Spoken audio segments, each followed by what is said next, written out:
नमस्कार दोस्तों। किसी गांव में मक्खन बेचने वाला एक व्यापारी मक्खन लाल रहता था। वह स्वभाव से बहुत कंजूस था, लेकिन जो भी काम करता था बड़ी मेहनत और ईमानदारी से करता था। उसके मक्खन को लेने के लिए लोग दूर दूर से आते थे। एक दिन उसकी दुकान पर उसका जीजा और बहन आए। वे सीधा वृंदावन से आए थे। वे उसके लिए लड्डू गोपाल जी लेकर आए थे।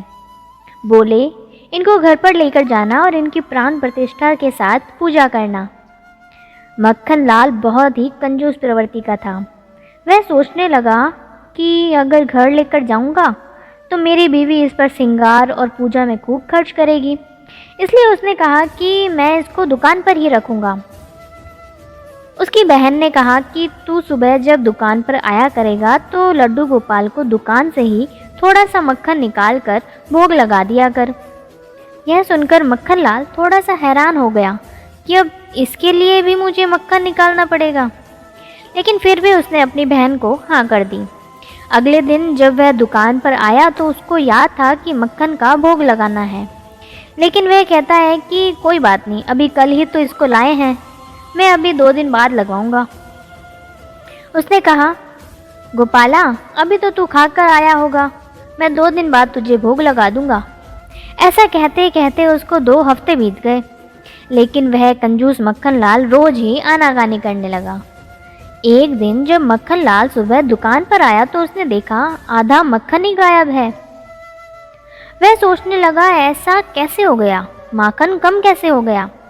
जितनी बिक्री रोज मक्खन की होती थी, दाम तो उसको उतने मिल गए, लेकिन फिर भी उसके मन में उथल पुथल मची रही कि आधा मक्खन कहाँ चला गया।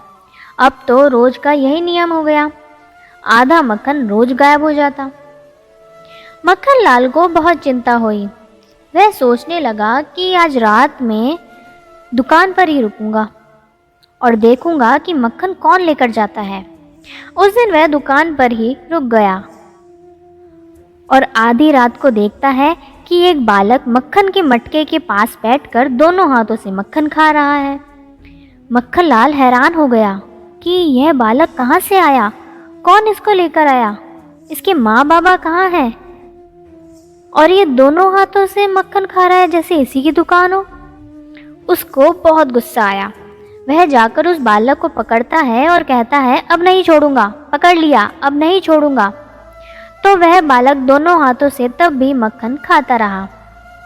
उस बालक ने कहा कि हाँ हाँ छोड़िए मत। मक्खन लाल सोचता है कि इतना हठी बालक, यह तो डर भी नहीं रहा, जरूर इसके साथ कोई आया हुआ है, मैं उसको देख कर आता हूँ। ऐसा कहकर उधर देखने लगा और जब वापस आया तो वह बालक गायब हो चुका था। तो मक्खन लाल को बड़ी हैरानी हुई, एकदम से बालक कहाँ चला गया। मन मसोस कर बैठ गया। अगले दिन उसके घर जीजा और बहन आए हुए थे, तो उसने उनको सारी बात बताई कि मेरी दुकान से आधा मक्खन रोज गायब हो जाता है। उसकी बहन बोली, ऐसा करो आज अपने जीजा को साथ ले जाओ और देखो कौन सा चोर है। जब रात को जीजा और साला दुकान पर छुपकर बैठकर देखने लगे कि कौन आया है, तभी उन्होंने देखा कि एक बालक मटके के पास बैठकर दोनों हाथों से मक्खन खा रहा है। तभी वह दोनों उस बालक को पकड़ लेते हैं और कहते हैं कि कौन हो तुम, कहाँ से आए हो और ये मक्खन क्यों खा रहे हो। वह बालक बोला, मैं तो वृंदावन से मक्खन लाल की दुकान की मक्खन की खुशबू के कारण ही तो यहाँ आया हूँ और तुम लोग मुझे मक्खन खाने से रोक रहे हो। वह और उसका जीजा एक दूसरे का मुंह देखने लगे कि यह क्या लीला है, यह छोटा सा बालक इतनी दूर वृंदावन से मक्खन चोरी करने के लिए आया है। वह पूछते हैं, तेरे मैया बाबा कहाँ हैं। उसने कहा कि वो तो वृंदावन में ही हैं, मैं तो यहाँ मक्खन खाने के लिए आया हूँ। मक्खन लाल कहता है कि तू तो मेरा घाटा करवा रहा है। वह कहता है कि क्या मक्खन बेचते हुए तुम्हें कभी घाटा हुआ है, तुम्हें तो उतने ही पैसे मिलते हैं। हाँ यह तो बात सही है, मक्खन लाल सोचता, यह कैसे हो रहा है। मक्खन लाल अपने जीजा को कहता है, उसको पकड़ कर रखिए, मैं इधर उधर देखता हूँ, जरूर इसके साथ कोई है। जब वो इधर उधर देखता है तो उसे वहाँ कोई नहीं मिलता और आकर देखता है कि वे बालक भी वहाँ नहीं है। जीजा को पूछता है कि बालक कहाँ गया, तो वह कहता है कि मुझे नहीं पता चला कि वह कहाँ चला गया। तभी उसका ध्यान लड्डू गोपाल के मुख पर पड़ता है, जिसके मुख पर बहुत सारा मक्खन लगा था। वह देखकर हैरान हो जाते हैं कि अरे, यह तो लड्डू गोपाल की लीला है जो यहाँ आकर मक्खन खाते हैं। मक्खन लाल और जीजा धन्य धन्य हो उठते हैं कि लड्डू गोपाल जी ने तो साक्षात हमारे मक्खन का भोग लगा लिया।